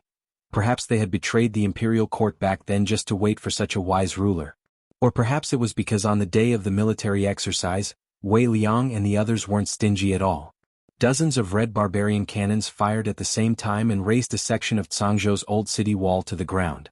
Overnight, the forces that they could control in the northwest had increased by 3 more prefectures. In this way, the entire northwest of the Wu Kingdom had almost fallen into their hands. On top of that, all kinds of crushing firearms had already infiltrated the members of the holy religion in the prefectures and prefectures. It was no different from playing a game of landlord. They had already gotten 2 kings and 4 twos. If they lost such a good hand, it would really be God's will. Greetings, Your Highness. Greetings, Your Highness. Yang Liuqing's popularity in Cangzhou had reached an unimaginable level. In the entire Cangzhou, there were many people who had set up longevity tablets for her. Along the way, many commoners who saw her directly knelt on the ground and kowtowed non-stop. Those who won the hearts of the people would win the world. If she wanted to be the empress, the commoners of Cangzhou would definitely not have any objections. Even now, there were still many commoners who came to the princess's residence to deliver things every day. Sometimes it was a handful of vegetables and sometimes it was a few eggs. When they walked back, there were still a few people in front of the princess's mansion. They looked into the mansion, only wanting to see Her Highness's heavenly face. Seeing this, Li Yi was relieved. Lu Meng would continue to expand in the Wu Kingdom and temporarily move their headquarters to the Wu Kingdom. In the places they recovered, the brothels would also be gradually built to cooperate with her to unify the minds of the people. In terms of business, there would also be people in charge to drive the development of these areas. Only when the people had a rich life would they remember her kindness more and more. Now that she had gained a firm foothold here, it was time for Li Yi and Rui to leave. In front of the princess mansion, a guard looked at the woman in front of him who was carrying a child and said, "Sister-in-law, it's not that we don't want to accept it, but we have rules. We don't take a needle or thread from the commoners, not even an egg. If it weren't for you, the two of us would have long since died in the chaos. I don't have anything to repay you with, princess. I'll leave this basket of eggs for you to feel at ease." With that, the woman quietly put down the basket, picked up the child and turned to leave. The two guards sighed. The people of Cangzhou really liked the princess. They had to experience such things dozens of times a day. Another white-haired old woman walked forward. She didn't have anything in her hand. She was probably here to try her luck and see the princess. A guard walked over and said, "Old lady, you should go back. Her Highness has just returned to the mansion. She probably won't leave today." The old woman looked up and asked, "Is Princess Duanrong inside?" The guard looked at her and thought that the old woman's hearing was bad, so he raised his voice and shouted, "Old lady, the princess has just returned. Come back tomorrow." The old woman glanced at him and said coldly, "You don't have to speak so loudly. No one thinks you're mute." After saying that, she turned around and left. The guard looked at her and felt that this old woman was different from other old women. She came here not to see the princess, but not to take an egg inside the princess's mansion. Although she was leaving with Rui and the others, there were some important things she had to tell Yang Liuqing before she left. This was a small independent courtyard. Li Yi sat with her at the stone table in the courtyard. He picked up a teacup and moistened his lips. He said, "Being supported by the people at the bottom is your advantage. However, it's far from enough. They can help you sit in that position, but they can't help you govern the country. In addition, you have to win the support of the scholars." Before Li Yi finished speaking, he looked up and saw an old woman walking into the courtyard.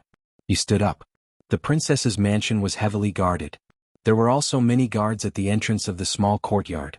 Even Wei Liang and Qin Qing needed to be notified before they could enter. It was a strange thing for an unfamiliar old woman to appear here. In particular, she was just standing there casually, but she gave off an extremely dangerous feeling. The old woman walked into the courtyard and looked at Li Yi. She asked calmly, "Where is Princess Duanrong?" Yang Liuqing's back was facing the door. She was about to stand up when Li Yi walked to her side. He put his right hand on her shoulder and pressed it down. He asked the old woman, "Why are you looking for Her Royal Highness?" "Someone asked me to take her life," the old woman said lightly. Her figure flashed and her speed increased sharply. She slapped Yang Liuqing. As soon as she opened her mouth, Li Yi had already grabbed Yang Liuqing's shoulder and pushed her to the side. He raised his hands and met the old woman's palm. He took a few steps back. There was a trace of surprise on his face. His chest felt uncomfortable. This old woman was even stronger than Rui. At this moment, the old woman had already turned her palm into a claw and was about to grab his neck. 2 years ago, Li Yi was already able to enter the top 20 of the heaven list. In these 2 years, because of the tortoise breathing skill, his strength increased every day. Every time he fought with Bai Su, who was already in the top 5 of the heaven list, he had a 50-50 chance of winning. But he still could not withstand a single move from this old woman. Even if she was not a grandmaster, she was extremely close. Facing her claw, Li Yi's expression was calm. He stood still. The old woman's body also stopped. One of her hands was already placed on the young man's neck, but she could not move an inch further. She could not use any strength and it was extremely difficult to use her inner force. Beside her, the young woman's slender white hand was placed on the old woman's neck. She looked at her calmly and gently said 2 words. Let go. The old woman released her hand from the young man's neck. The young woman also let go of her neck. 2 of her major acupoints had been sealed just now. At this moment she could only use less than 10% of her peak kung fu. This 10% of her strength could not even compare to the young man in front of her, let alone the young grandmaster who had sealed her acupoints. The old woman was tied up by Su who had rushed over. Li Yi looked at Rui with a puzzled expression. Grandmaster? Rui nodded. The high and mighty grandmasters in the past did not seem to be so powerful anymore. Li Yi suddenly had confidence. Perhaps in this lifetime he could also touch this level. As if reading his thoughts, Rui shook her head and said, she was injured and it was not light. Otherwise, I would not have been able to subdue her so easily. Li Yi was also a little hurt. He looked at the old woman and thought to himself that Su's words really could not be trusted. There were no other grandmasters in the Wu kingdom, but this old woman was one. If it were not for Rui today, he and the future empress would have been in danger. Speaking of Su arrived. He was still outside, but his voice had already come from outside the door. I heard that you have caught a grandmaster. Let me see. He was holding a drumstick in his hand. He took a bite of it, held the drumstick in his mouth and walked over quickly. Halfway there, his body suddenly stopped. His eyes widened and his mouth opened wide. The chicken drumstick he had bitten off fell to the ground. Then, his figure gradually faded in front of Li Yi's eyes, and finally disappeared, leaving only the drumstick with 1 bite missing on the ground. Li Yi watched this scene with his eyes wide open until the residual figure disappeared. A grandmaster was so terrifying. Chapter 1098. As soon as Su stepped into the yard, he saw that the old woman who was tied up by Su had disappeared without a trace. Su Tian. Then a harsh voice came into Li Yi's ears. The reason why it was harsh was that the voice contained too much resentment, surprise, disbelief, and some indescribable emotions. It was complicated and indescribable. The old woman's chest heaved, and her face turned from white to red and then to white. Puff. She suddenly spat out a mouthful of blood, and her face became paler. The rope tied around her was broken by her. As soon as Li Yi became vigilant, her body turned into a shadow and disappeared from his sight. Li Yi stared in the direction of the gate of the yard, and then looked at Rui. Rui shook her head and said, she broke through her acupoints on her own, which greatly damaged her power and made her injury more serious. If she doesn't take good care of herself, she will never be able to return to the supreme power realm. Li Yi knew what would happen if someone broke through their acupoints by force. When they were in Shuzhou, Rui also broke through her acupoints by force to save him. The result was that the heroine Mississippi Lu became even worse than an ordinary woman. She needed to be fed, carried to bed, and dressed. He took care of her meticulously for several months before she got better. The heart-wrenching Su Tian, just now was still echoing in his ears. Just thinking about it made his hair stand on end and he shuddered. With such heavy resentment, Su must have an irreconcilable feud with her. She didn't hesitate to break through her acupoints and destroy her own foundation to chase after him for revenge. Unfortunately, even if she was at her peak, she might not be a match for Su. Now that she was seriously injured, it was even more impossible. Li Yi held Rui's hand and walked out of the door. If they were too slow, they might miss an annual drama. It was very likely to be a drama with many twists and turns. Bai Su and Yang Liuqing looked at each other and quickly followed.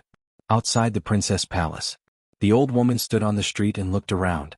That person's figure was already gone. She seemed to be in a daze as she screamed. Su Tian. Su Tian, come out. You had the ability to do such a thing in the past.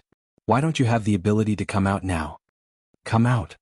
Outside of the princess's mansion, there were already many commoners gathered. At this moment, they were looking at the old woman in the middle of the road with astonishment and confusion. Li Yi held Rui's hand and stepped out of the princess mansion. The door of the princess residence was broken, and no one knew who did it. What did he do? Li Yi looked at the old woman who was on the verge of going crazy. Could it be that when Su was young he also had a romantic debt? How could someone fall for someone like him? This old lady didn't seem to be blind. Xiao. A figure dashed over from afar and stopped 30 feet away from the old woman. It was a white-haired old man. His hair was messy and he looked travel-worn. He looked a little flustered. He looked around and saw the broken door of the princess residence. Then he looked at the old woman and said hoarsely, You've already done it. The old woman didn't seem to see him. Her eyes were unfocused as she said hoarsely, Su Tian, come out, come out. Crazy woman, what did you do to Qing? In a rage, the white-haired old man's body swayed and appeared in front of the old woman. He pressed his palm on her shoulder. The old woman took a few steps back and spat out blood again. However, she didn't fight back. She just stood there and stared blankly in front of her. Li Yi looked at Rui. Before he could say anything, Rui nodded slightly and said, Grandmaster. Su had once said that it was impossible to see a grandmaster here. In just a quarter of an hour he had seen two. Strange Su was indeed Strange Su. His words couldn't be trusted easily. Crazy woman, I won't argue with you for chasing me all the way here. But you harmed Qing, so I'll make you pay with your blood.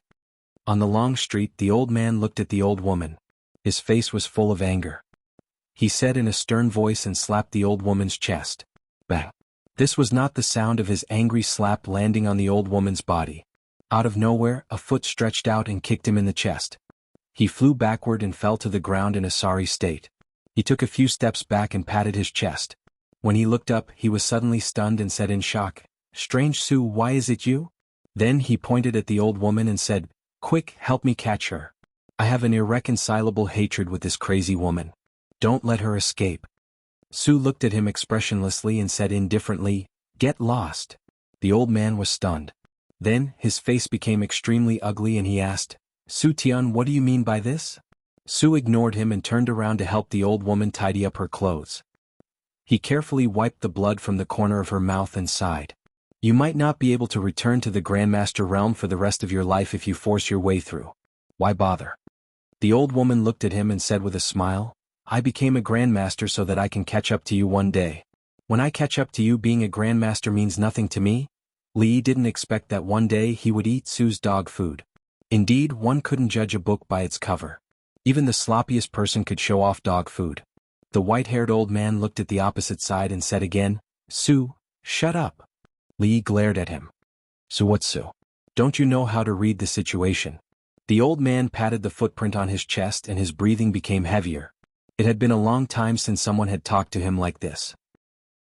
If it weren't for the fact that he was still seriously injured, if it weren't for the young woman standing next to this kid giving him an extremely dangerous feeling, if it weren't for the fact that he had not figured out the situation over there, he would definitely make this kid suffer. Right now. Imperial Uncle? A voice came from the front. When the old man looked up, he was startled and blurted out, Qing, Yang Liuqing walked out of the princess residence and saw the white-haired old man. She was surprised and happy and asked, Imperial Uncle, why are you here? The white-haired old man quickly walked over and looked at her. He asked, Qing, are you all right? Did that crazy woman do anything to you? No. Yang Liuqing shook her head. That's good. The old man let out a long sigh of relief and looked at Rui and Li Yi. He asked, Who are they? Yang Liuqing looked at Rui and Li Yi and said, Uncle Master, this is my imperial uncle. Before I met Master, he was the one who taught me martial arts. Then she looked at the old man and introduced, Imperial Uncle, these are my uncle masters. You have a master? The old man frowned and looked at her. He asked, What about your other master? Is he also a grandmaster? Yang Liuqing looked at Rui who had just walked out of the residence and introduced, Imperial Uncle, this is my master. With the old man's eyesight, he could naturally see that although the young woman in front of him had extraordinary strength, she had not reached the grandmaster realm. Not a grandmaster? The old man's frown deepened. If he's not a grandmaster, what makes him qualified to be your master? When Li Yi saw that Mississippi Lu had changed from hugging the sword to holding it, he knew that she was starting to get angry. Rui suddenly turned around and looked at Mississippi Lu. She said, This old man is seriously injured. Don't argue with him. Based on Li Yi's understanding of Rui, who had shared a bed with Mississippi Lu for many years, she did not want Mississippi Lu to suffer any grievances. Therefore, the meaning of her words could be put in another way. Rui, this old man is seriously injured. He's no match for you now. You can beat him up if you want. Based on his understanding of Mississippi Lu after sharing a bed with Mississippi Lu for one night, Mississippi Lu must have understood the deeper meaning behind Rui's words. Li Yi had a tacit understanding with the two sisters. He caught the scabbard that Mississippi Lu threw at him like a lackey.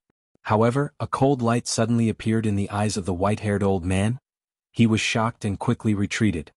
He shouted angrily, What are you doing? Yangliuking's master. Mississippi Lu looked at him and hugged the sword. Lu Rui, please advise me. Chapter 1099. The old woman, who had an inexplicable relationship with Su, was already seriously injured. Then she forcefully opened her acupoints, which worsened her injuries. Later she was hit by Yangliuking's imperial uncle, the white-haired old man who was also a guru. Coupled with her emotional fluctuations, her body was almost at the end of its tether. Fortunately, both Rui and Su had preserved their peak strength. The two gurus worked together to stabilize her injuries. She was still in a coma at the moment, but her life was no longer in danger. As for Yangliuking's imperial uncle, the white-haired old man named Xuanhuan, after giving advice to Rui, he looked even more disheveled. He came out after changing his clothes and said something to Yangliuking. Everyone who became a guru had their own martial arts. They would have different understandings after learning from different gurus. Rui seemed to have realized something again and hurried back to her room for closed-door training. In the past few years, not only had Li Yi made rapid progress, but Rui had also been busy fighting for territory everywhere, but she had never neglected her practice. Unfortunately, she had not broken through that layer of window paper. Apart from Miss Rui, your second daughter's aptitude is the best I've seen in my life. Su's eyes were full of praise. He said, although she has not reached the guru level, a guru may not be able to do anything to her. Once she encounters her own opportunity and breaks through to the guru level, even I dare not say that I can defeat her easily. Opportunity was an illusory thing. You might encounter it tomorrow or you might never encounter it again. It was as good as not saying anything. However, to be able to make Elder Su say that he didn't dare to say that he could defeat her easily, that was really impressive. One had to know that the Taoist nun was also a guru. In Elder Su's eyes, she was the kind of person who could be easily beaten up and taught a lesson. Li Yi thought for a moment and asked, what about Mingzhu's aptitude? She has excellent aptitude, but her heart is tired. Su shook his head and said, if this goes on, my martial arts will not improve, and I won't have any hope of becoming a grandmaster in this life. Li Yi's heart ached. Mingzhu's dedication to martial arts was not inferior to Rui's. One of her biggest wishes was to become a grandmaster one day. But Li Xian, that bastard, had handed over such a big country to her to manage. How could she have the time to practice hard? However, there were also benefits to this. He was now able to fight evenly with Bai Su, who was ranked 5th on the heavenly list. If he took a step forward and Emingzi took a step back, it would be equivalent to Emingzi taking 2 steps back. After a while, when he returned to the capital city, wouldn't he be able to turn over a new leaf? It was not easy to become a grandmaster. It was not something that could be achieved through hard work. He now understood that sometimes chicken soup for the soul did not work. Those who could become grandmasters were people with excellent aptitude. This fact was actually very cruel. Some people were born to be grandmasters. Even a sloppy person like Su had amazing aptitude. Some people, no matter how hard they practiced, had limited aptitude and could only stop below the grandmaster level. Li Yi looked at Su with some expectation and asked, what about my aptitude? Su looked at him and twitched the corner of his mouth. Hee hee. It was used to express mockery, disdain, perfunctory, end of chat and awkward silence. Li Yi knew that compared to Emingzu Rui and En Rui, he was indeed not a person with amazing aptitude. But he did not have to make this expression of a toad wanting to eat swan meat. Li Yi was silent for a moment, then suddenly looked up at him and asked, Su and Senior Tian, what on earth is going on? Who wouldn't hurt each other? You stab me, I stab you, back and forth, fair and just. Senior Tian was that old woman who was a grandmaster. This time it was Su's turn to be silent. He was silent for a moment and was about to speak when Li Yi reached out his hand and said, don't say it first. Let me guess. The story of the two of them was actually not difficult to guess. Based on old Su's obsession with martial arts, the words that the old woman shouted on the street, and his expression of love, hate, resentment, and joy when he looked at old Su, if he was so stupid that he couldn't even guess the story, how did he get Rui, Zumo, and Ruaching? Why don't I tell you a story first? Li Yi thought for a moment and said, once upon a time, there was a woman in Jianghu who vowed to become a grandmaster. When she carried a sword and rode a horse, she decided to march on the road of a grandmaster without stopping. Suddenly, a man appeared and hugged her tightly, telling her that he wanted to spend the rest of his life with her, see all the romance in the world and taste all the warmth and coldness of the human world. Old Su buried his head even deeper, letting Li Yi know that his train of thought was correct. The woman was very happy when she heard these words. She broke her sword and let go of the horse, wanting to spend the rest of her life with him, see all the romance in the world, and taste all the warmth and coldness of the human world. But when she looked back, he was gone. Li looked at him and said, "This is the story of a heartless man abandoning an infatuated woman. Are you that heartless man?" "I let her down?" Elder Su sighed, then shook his head and said, "But there's one thing you're wrong about." "What is it?" "She is not a woman in jianghu." When he said this, there was a rare gentle smile on his face and he murmured, "She is a young lady from a rich family. She doesn't know martial arts, but she is well-read, good at singing and dancing and good at playing the zither. At that time when I was practicing, she would always play the zither for me." Wait. Now was not the time to eat dog food. Li couldn't help but interrupt him and asked, "You said she doesn't know martial arts?"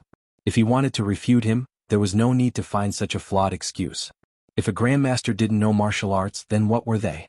Su shook his head and said, "At that time she really didn't know martial arts. Logically speaking, when she was a teenager she didn't learn martial arts. If she didn't know a cheating martial art like the turtle breathing skill, there was not much hope for her to become a grandmaster in this life, but that old woman should have been a grandmaster for a long time. In such a short period of time she turned something rotten into something magical." Li felt that he might have found a shortcut to becoming a grandmaster. With a face full of expectation he asked, "Then how did she become a grandmaster?" "Because she has a good aptitude." Su looked at him and said with a face full of disdain, "Her aptitude is far better than mine, thousands of times better than yours." Li felt like he had been hit by another arrow in his chest. The older the ginger, the wiser the fox. After going around in circles he was still asking to be humiliated. However, when he looked up he found that Su's face did not look proud at all. Instead he looked a little pained. Li sighed and asked, "Do you regret it?" "I don't regret pursuing martial arts. I regret betraying her." Li thought for a moment and asked again, "If you regret it, why don't you go to her? Why did you leave the Wu kingdom?" "Because she has a good aptitude." A few black lines appeared on Li Yi's forehead. It was enough to hurt his heart once or twice. Was there an end to it? Su looked ahead and said, "Back then I made a bet with someone. Whoever became a grandmaster first would be the winner. For the sake of my reputation, I left her and cultivated in seclusion." Li Yi still didn't understand and asked, "What does this have to do with you leaving the Wu kingdom and not going to her?" "As I said, she has a good aptitude." Looking ahead, Su looked a little frustrated and said, "After I left, she began to practice martial arts. Before I broke through to the grandmaster level, she had already broken through." Li Yi was stunned and then his expression became strange. This might be the saddest story he had heard this year. Su continued. "After she became a grandmaster, she began to hunt me all over the Wu kingdom. I had no choice but to leave the Wu kingdom. Later, I didn't dare to go back to the Wu kingdom even after I became a grandmaster. Before I became a grandmaster, I was no match for her. After I became a grandmaster, I was still no match for her. All these years I've been desperately practicing martial arts and improving myself, just so that one day I could come back above board. But I didn't know that after she broke through she couldn't let go of the knot in her heart. Over the past decades her martial arts didn't improve but regressed." Li Yi was right. Su was indeed a man with a story. The story was full of twists and turns with many twists and turns. It was unexpected but reasonable, and it could be called the first tragic drama of the year. Thinking of the most important thing in this story, Li Yi looked at him and asked, "What about the person who made a bet with you that year? Has he become a grandmaster?" Su looked to the other side where the white-haired old man was talking to Yang Liuqing. Looking at his white hair, Li Yi then thought of the old man's desperate practice in the past few years. It was not difficult to imagine how much he had suffered in the past decades. Then he thought of the old woman who was still in a coma. What a sin!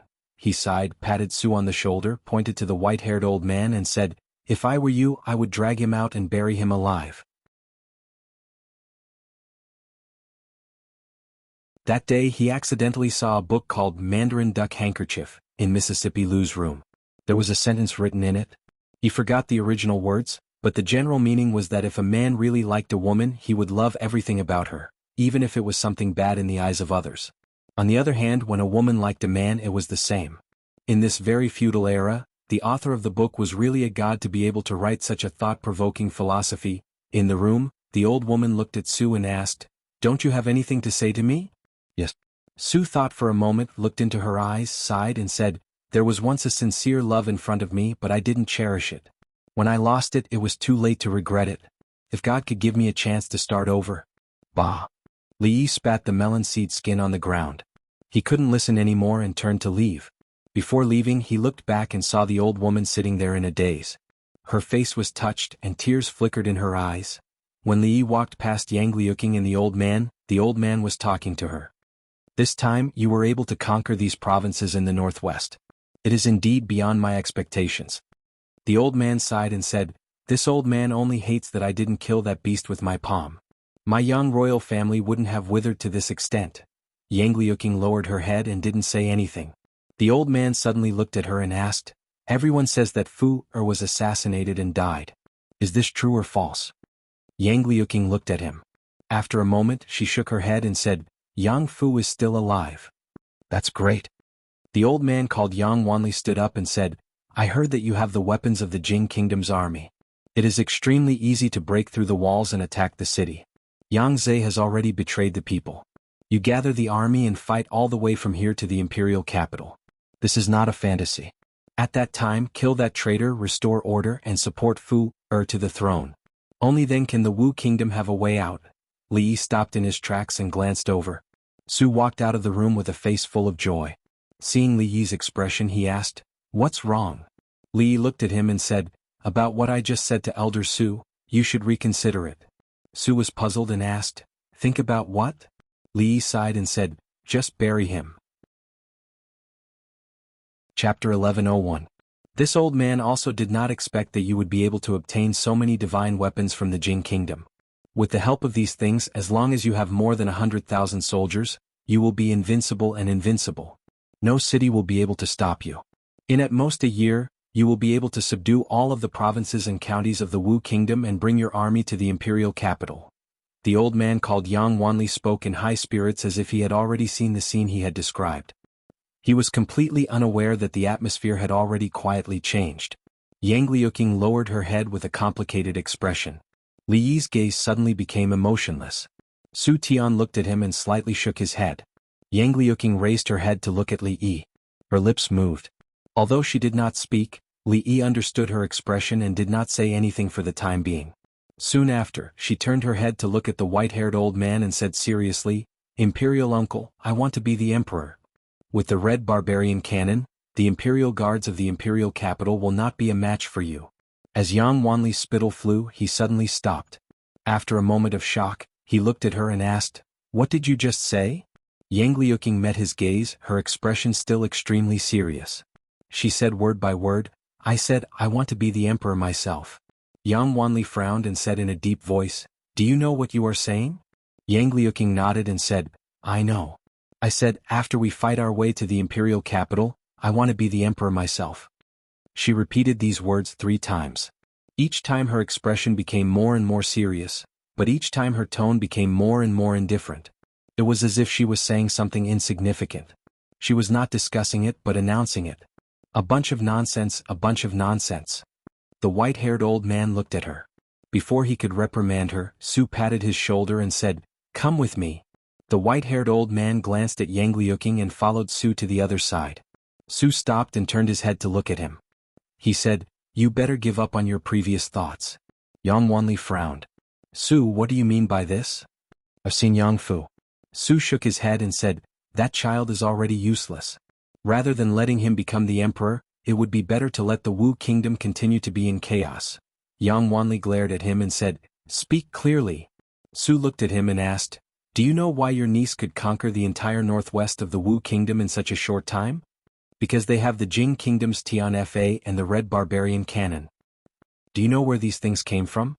Xuanhuan was stunned, then shook his head. That's Jiang of Silla from the Jing Kingdom. He gave me these things. Su pointed at Li Yi and continued, you may not know who Jiang of Silla is, but it doesn't matter.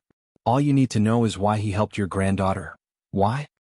His disciple sprained his ankle. Su looked at him and said, because of that idiot grandson of yours?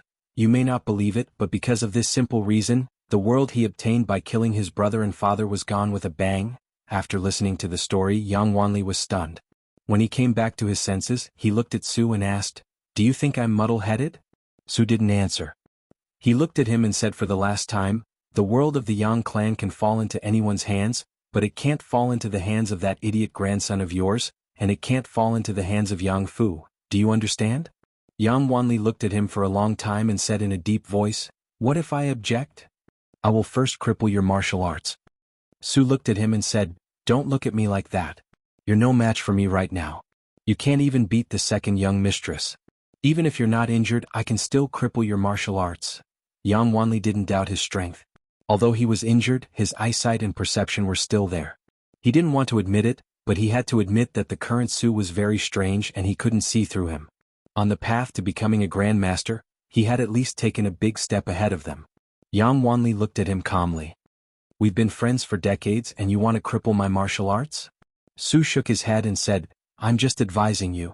Other than your granddaughter giving up on this herself, no one can stop her. You can't, I can't, and your grandson can't either. I won't do anything to you, but someone will. You can't even beat the second young mistress, what else can you do? Your man is here. Go and ask him yourself."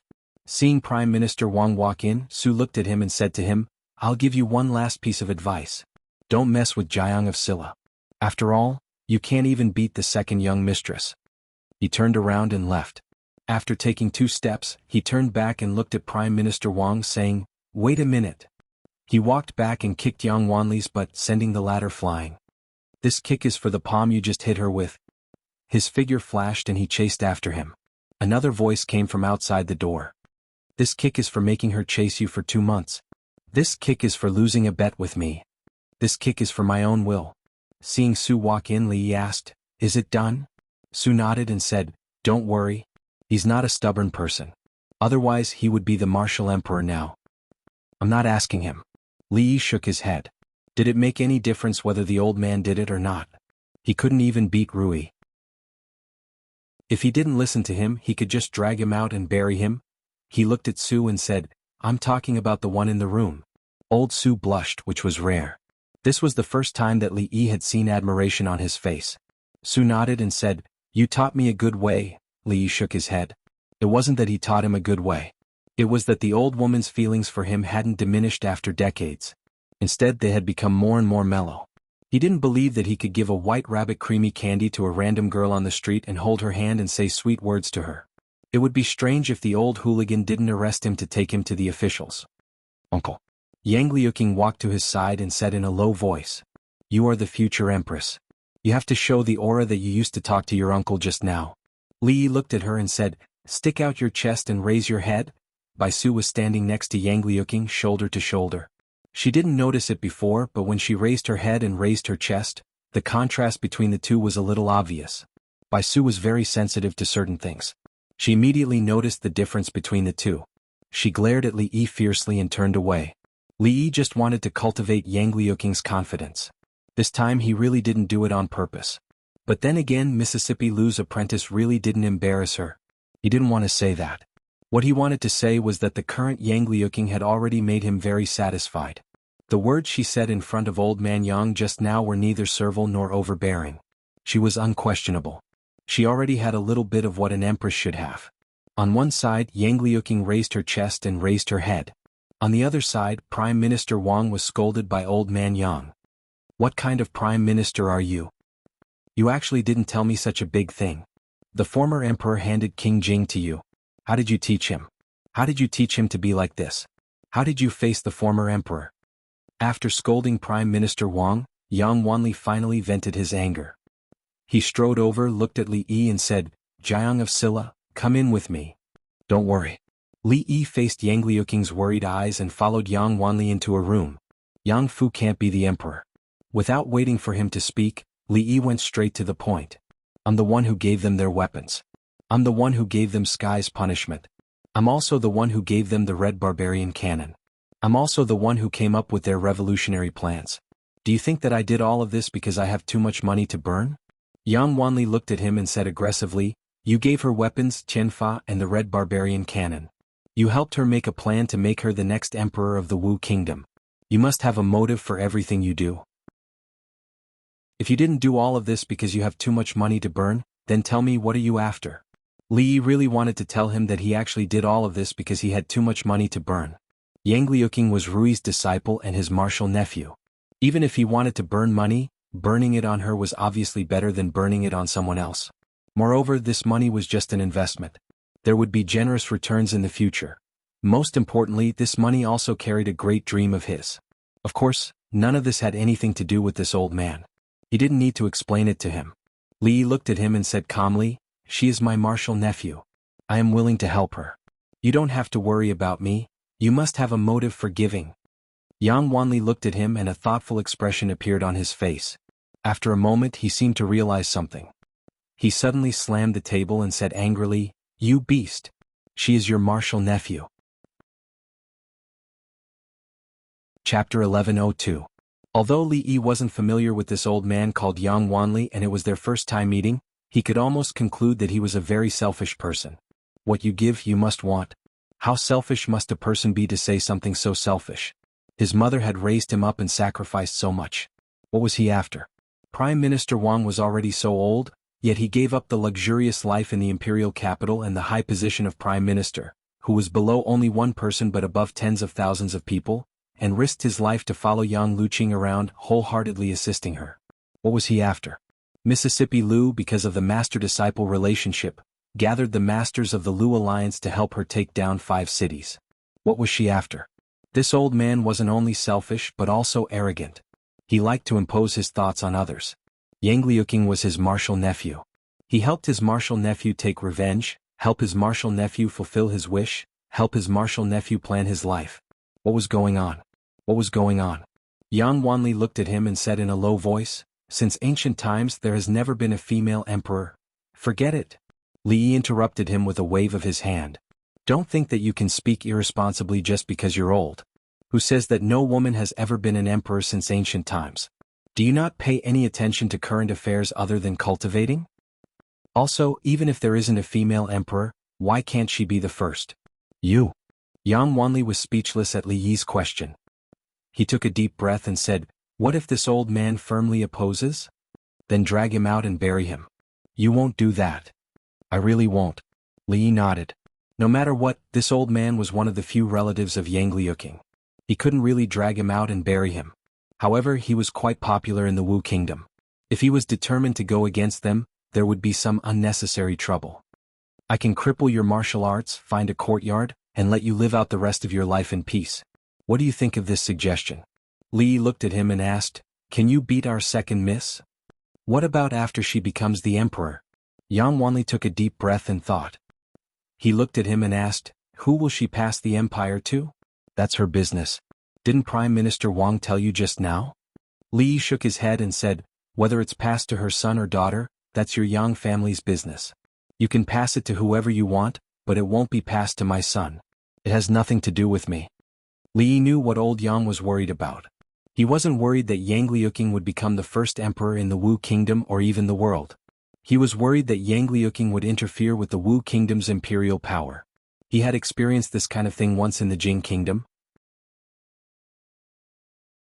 The strategy they adopted was to fight and govern, establish a foothold in the northwest, and expand one state and one city after another.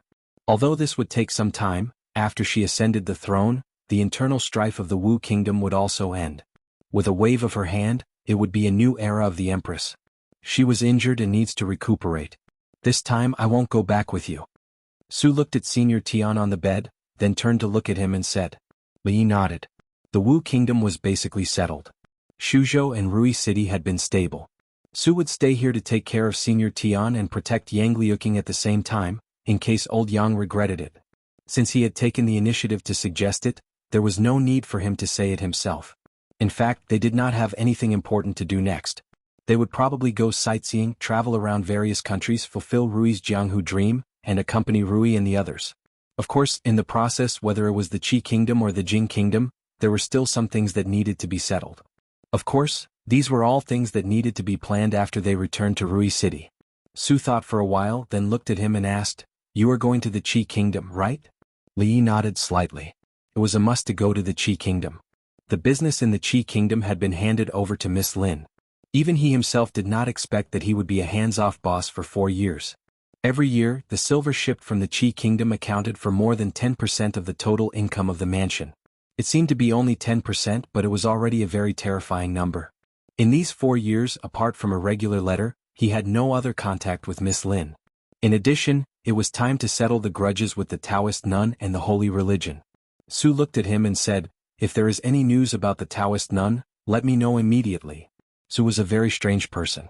He had suffered so much in the past, and the main culprit was obviously second great uncle, but he could not forget the Taoist nun, thinking day and night of teaching her how to be a good person. This was a typical case of bullying the weak and fearing the strong.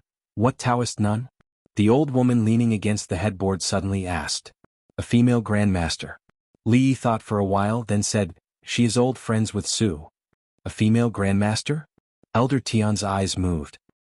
He looked at Su and asked, "If there is any news, I will let you know immediately. Do you really want to see her?" "Yes." Su nodded, then gritted his teeth and said, "Even in my dreams." Li sighed, then turned and walked out of the room. As a single dog who had been single all his life, there were some things that he could not teach him if he did not experience them himself. Today's lesson should be able to let him understand a little. When faced with extreme situations, he should erupt with a strong desire to survive, and not a strong desire to die. Chapter 1103. Su seemed to have understood something. When he walked out of the room, his expression was one of astonishment and contemplation. He looked at Li Yi, who was standing in the courtyard, and asked, "Why is she angry?" Su's question was very good. Why is she angry? Why is she still angry? Why is she angry again? These were three world-class philosophical questions, each more difficult than the last. Countless scholars, ancient and modern, Chinese and foreign, had studied these questions, but none of them had come to a conclusion. This was an unsolvable problem. When she was angry, the only way to survive was through a strong desire to live. Li Yi thought for a moment and said, "Never tell a woman that you miss another woman in front of her, even if you don't treat her as a woman or even as a person." Su was confused. "But that damn Taoist nun is my enemy." "First of all, she is a woman that you dream of." Li Yi looked at him and said, "Other than Elder Tian, the only woman you dream of is your mother." "But my mother passed away decades ago. So there are no exceptions." Li Yi felt that he had made it clear enough. If Elder Su still did not understand the deeper meaning behind his words, then he was not prepared to teach him anymore. It would be more dignified to talk about a smart, naive and adorable student like Shouning. If he were to talk about a student with such poor comprehension skills, he, the great King Jing, would not be able to bear the embarrassment. Su nodded as if he understood. He asked, "Then why didn't you stop me just now? If I had stopped you, you would never have realized this problem." This actually involved a higher level of knowledge that he did not understand at the moment. In the past few years, Li Yi had used his own experience to explain that the desire to live was not innate. It was a precious experience that he had learned through constant courting death and experiencing many successes and failures. If he was already a king in this aspect, then Elder Su was just a LVL1 rookie. He still had a long way to go in terms of leveling up, and it was bound to be interspersed with countless blood and tears. Su thought for a moment and nodded. He said seriously, "Teach me a little more." In fact, there was no shortcut to this path. Li really didn't know where to start when he asked so bluntly. He thought for a moment and said, "I recommend you a book. You should read it when you have time. The book is called Mandarin Duck Handkerchief. It depicts the psychology of women very deeply and vividly. If you want to conquer women, you must first understand women." He had been a complete stranger to love in the beginning, but in the past few years, he had realized some things through his own experience. The longer time passed, the more he admired the great goddess who wrote the Mandarin Duck Handkerchief. "As far as I know, your wife did not spend much effort to become a supreme power. Changde was born with a disability, so he is different from normal people like us. We can't compare him. That ox nose in your Jing kingdom is famous all the time, but he is only a supreme power." Li looked at him and asked, "After saying so much, if you want to become a supreme power?" Su nodded and said, "It still depends on your luck." After saying so much, they went back to the topic of luck. Li Yi planned to borrow books from Mississippi Lu first. When it came to martial arts, it was better to let nature take its course. Life and death and great ups and downs, it was better for her to treat him better. She would rub his shoulders and cook his noodles. Maybe she could share some of his transmigrator halo with her, and he would become a supreme power after a night's sleep. Rui never hid her knowledge in martial arts. When Li Yi walked into her room, she was teaching by Su and Yangliuking. No wonder their martial arts improved so quickly. Rui always gave them special lessons, helping them step by step and teaching them personally. It would be strange if he could leave them behind. He walked to the bedside and said, "Rui, lend me the book under your pillow." Mississippi Lu was busy. She looked up and asked casually, "What book?" "The Mandarin Duck Handkerchief." Li lifted her pillow and said, "The one you made notes on, the one you wrote a lot of thoughts in." Where did it go?" Mississippi Lu stood up abruptly and looked at him with a face full of shame and anger. "You went through my stuff? I accidentally saw it once. What are you so nervous about?" Li glanced at her and said, "It's not me who wants it, it's Su who wants to read it. You can lend it to him. When Elder Tian recovers, he can provide you with another grandmaster to practice with." "I threw it away." Mississippi Lu glared at him, the anger in her eyes still lingering. "Threw it away?" Li shook his head. "It would be a waste to throw it away." She looked at Yang Liuqing and asked, "Do you have this book?" Yang Liuqing's face turned red. She would not lie. It seemed that she did have it. Li was about to ask again, but she lowered her head and said softly, "I left it in Rui City." "I didn't bring it?" Li looked at Bai Su. Bai Su took out a thin book from her sleeve and threw it to him. She said lightly, "Remember to return it to me after reading it." The white heroine was indeed forthright. Li handed the book to Elder Su and told him to keep it safe. After he finished reading it, he realized a problem. The Mandarin Duck Handkerchief was the ancient version of the 36 stratagems for catching a man. It taught women how to pick up men. Why did Bai Su read this kind of book? Did she also want to understand women's minds? It was unnecessary. If she had the time, she might as well learn how to pick up girls from him. However, the Mandarin Duck Handkerchief could be called the emotional textbook for women in the Jing Kingdom. It was too widely spread. In the past, he only knew that Xuanhuan and Xiaochui had it. He did not expect that even Rui and Yang Liuqing could not avoid it. Even Bai Su carried one with her. He wondered if Mingzu had it. The strange thing was that Rui, Ruoqing, and Zuemo had been with him day and night, but he had never seen them read it. During the meal, Li finally asked this question. Rui looked at him, shook her head and said, "I've heard of the Mandarin Duck Handkerchief, but I've never seen it." Ruoqing also shook her head slightly and said, "I've seen it with a sister before. I flipped through a few pages but then I was delayed by something so I didn't read it again." "Why do you ask this?" "Nothing. I'm just asking." Li put their favorite dishes in their bowls. Looking at Mississippi Lu and Yang Liuqing opposite him, he thought that nothing could be biased. After all, Rui and Ruoqing were different from single dogs who had no partners. You're tuning in to the Sword Dance in the Vast Sky YouTube channel. Don't forget to subscribe and join us on this journey to catch the most captivating stories.